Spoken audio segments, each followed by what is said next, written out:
One, I guess, sad and absolutely regular story over the holiday breaks is the road toll. I did a bit of driving. Generally, I thought people were pretty good. Mind you, I'm slowing down as I get older. We, of course, have the holiday road toll period, and stock standard news coverage is the horrific crashes and the terrible tragedies that occur. Last Christmas, New Year, we lost 22 people on the road, and the period just left, I think the official stat at the moment is 13. Well, 13 is still 13 too many. So what's been going on? What are the trends, if any, and what can you do to increase your survivability chances? We're joined by, from the police, by Steve Greally, who talks on such things. Steve, thank you for joining us this morning. How are you? Yeah, good morning and happy New Year. Not going really well. The sun's out in Wellington, which is a good start. It's a change. Yeah, it really is. Steve, 13 for the holiday period. Not as many as last year, 9 less, but still 13 too many? Yeah, I 100% agree with your sentiment there. We'll take the one as being less people losing their lives on our roads, and that's always a good thing. But it really is, it's really cold comfort, I guess, for those families of those people who did lose their lives. So, 13 is far too many. The only number really is no deaths that we would absolutely aim for. What about overall road toll last year? Was that up or down? Yeah, well, that was way down. So if we go back to the end of 2022 when, as police, we changed our deployment model.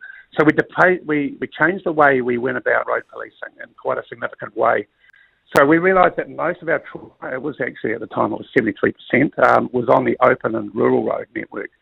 So that was the start of a test. So we send our people out there predominantly. That is where they focus their efforts. And when they go there, they focus on things like restraints, impairment, distraction, and speed. Those are the 4 things that we know cause the most trauma.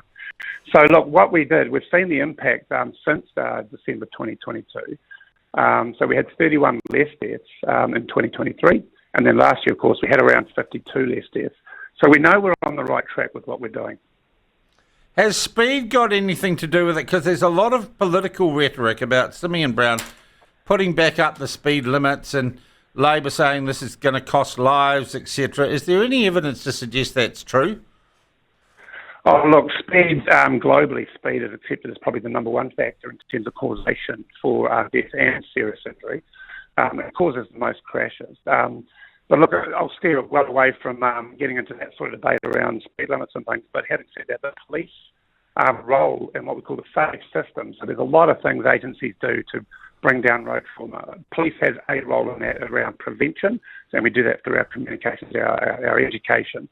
But by and large, our enforcement is the maximum thing that we do. It's the thing that has the most impact on road trauma. So we'll continue to do that at the levels we are. We've, in some cases, for breath testing, we've tripled our effort over the last couple of years, and we're seeing the benefits of that now.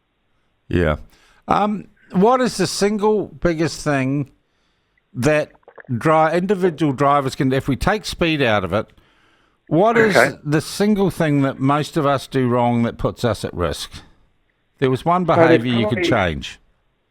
Yeah, well, one behaviour I'd say impairment. So alcohol and drugs and fatigue would be outside of speed would be the next cab off the rank in terms of the police view, I think.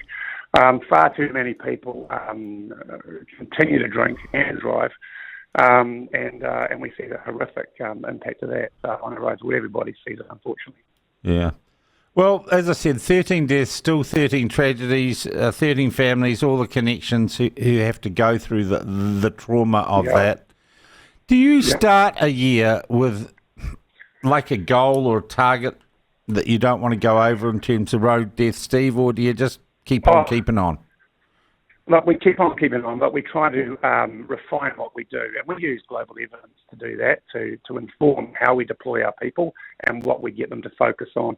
We think we've got it about right at the moment. We've checked our actions and our approach globally with other jurisdictions around the world. So we're pretty confident this is the right thing to be doing at the moment. But when the safe system kicks in, other agencies do what they do together, we will reduce it even further. But at the moment, we're probably going to plateau where we are at the moment with the police effort, I think.